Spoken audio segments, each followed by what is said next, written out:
everybody, my name is Patrick and I own MacDonald Timing. In this video, I'm going to cover how we handle remote split points. Now, we happen to use both Finish Lynx and iPico, and we use MeetPro, and we use MileSplit Live for our online live results. And if you are part of that combination, you'll kind of understand where I'm coming from. Now, if you've got a reader that has a cellular component and you can send all of your stuff to wherever you want to, this is probably not going to be that useful to you. But if you are a Pico user or you're using a reader that doesn't have that Wi-Fi or cellular capability, then you're going to be helped by this video, hopefully. So I have two examples of two recent events that we have done that have had splits and why we chose to do the splits in two completely different ways.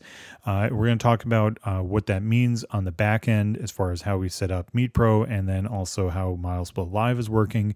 And all of this is going to be kind of within the guise of how do we set up our logic in order to make use of some of the technology that we have without going out and spending a whole ton of money. So the first event we're going to cover is actually probably one of the more basic ones, where we did it all through one single instance of Finish Lynx, and it'll make sense why in just a moment. So this is a D2 conference meet that we did a couple weeks ago, and the Finish and the split point A are within very short distance from one another, maybe 150 meters or so. They're not very level, but we had good line of sight, and so we were able to send that signal from A down to F. Now, we ended up doing it all through one instance of Lynx because we had that good line of sight, but also it was a looped course, and we were going to see people covering A several times, and it was only a 1.12 mile course. So we were going to have people that were going to be lapped. So ultimately, it made the most sense to go ahead and put them both in going into the same Lynx instance. And we set the reader that was at A to accept splits 1, 2, and 3, or 1, 2, 3, 4, depending on which race it was. And then the Finish would get the fourth or fifth, the final split. This made the most sense to me based on how MeetPro actually operates in the live results. Now, because we did have people getting lapped, it would kind of got a little bit messy, but ultimately everything worked really well, and I was happy with how kind of things worked out in the long run. But that's specific because of A and F being within a very easy line of sight. Now, we could have run a cable with this. That does risk some issues, but we did on that firing of that data using Ubiquiti nanostations. We have several sets of these, and these essentially act as a wireless wired Ethernet cable. They are incredibly useful. You can actually run cameras off of them, although that's going to be starting to push kind of some of the available bandwidth of it and everything. I'm not a big proponent of that, but I know that people do. But the great thing about the readers and everything is that they are going to be typically reliable enough for those reads to come in on a relatively frequent basis and not lose any fidelity or data. And then the next one was a much, much more complicated structure because we had two split points and they were out on the course and they were far, far away from one another. So you can see that B and A are out there, and the Finish is up in the upper right by the soccer field in the pond. Now, so the good news was that we did actually have line of sight between A and B, and we had line of sight between A and F. But we did not have line of sight between B and F. B was slightly down a hill, so we had figured out that we had okay line of sight between B and A, but realistically we were not going to be able to run them all back to the same point. If we were really wanting to be dumb, I could have set up a situation with 3 sets of nanostations, which I have, and run all of that data back to the Finish area, but it realistically didn't make a lot of sense. And I did have a technician with me this day, so I was relying on them to actually do some swapping from the depending on what we were seeing from the split points. So it's a little bit complex, but basically athletes were going to start the race, and then they were going to hit B, and then they're going to hit B again, and then they would hit A, and then B, and then A, or some sort of combination. It was going to be a little bit lopsided as far as how things actually went.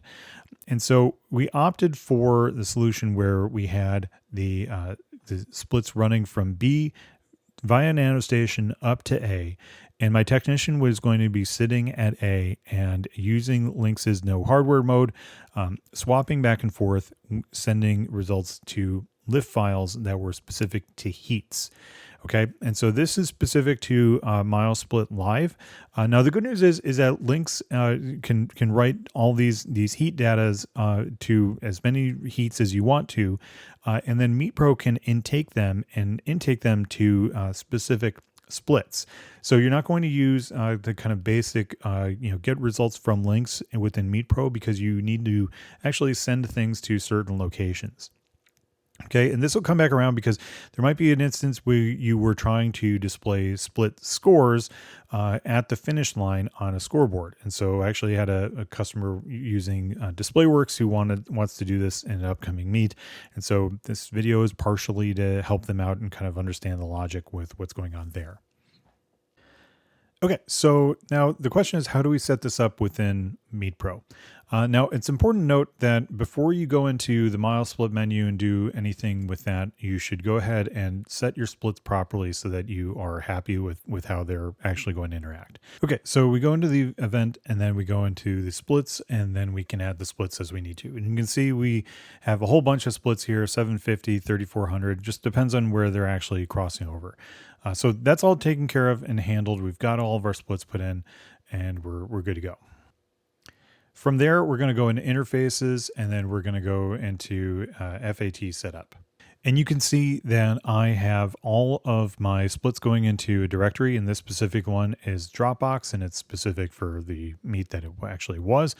And then I've got enough blank heats to cover all of the splits that I need. Now, in theory, I could have set it to 100 or whatever, and it would have been fine. I'm only going to use a certain number of them, but you always want to make sure that you exceed the number that you're actually going to create. And the reason why is that we are going to set up MileSplit Live so that it looks for the specific split as a lift file that is distinct. So what's happening out on course as the athletes are crossing over the split point is that the number of that split point is being set up as a lift file within Lynx, and then closed after they have all crossed that split point, and then another heat is opened up. So what's important to note is that the final split is always going to be heat number 1, essentially. Okay, but then from there, every successive split is going to be a number above that, starting with the first split. So as I said earlier, the first split was going to actually be at the B split point. So that one was opened as 1-1-002. Now, once they had all cleared that, we were going to have to close that one up and then reopen it. And it became 1-1-3. And then the first time that they traverse A, that is actually the third split on the course. And so that becomes 1-1-04. And then they just go up from there. Okay. So we're going to set up each individual split as its own heat. It just makes life a little bit easier on the back end. We can see just one result for each split point, and we know exactly where that athlete is on the course, essentially. So this is how we did that. Now, basically, we routed all of this stuff from point B to point A. So my technician was at point A. He had 2 computers on a tabletop. He was right with the reader that was at A, so we didn't have to worry about that. But then we had NanoStation shooting down to B and going into another computer. So basically, he just started a manual start when the race went off, and then was swapping the actual heats within Lynx and saving them, and they were all going to the same location, which was a Dropbox folder. Now, this did mean that at the end of the race, when I was uploading results from the finish point, I had to copy that lift file from my local computer to the Dropbox folder, but that was also totally okay. We did it this way, and it worked really, really brilliantly. Now, there is one consideration to worry about on the back end when trying to bring in the results, or if you were trying to use local results for a scoreboard. Now, that consideration is that you would need to use the drop-down menu over here to bring in specific sets of results rather than just get results from Lynx. Now, that was what I did the previous week when I had all of the splits going through one single instance of Lynx and one lift file.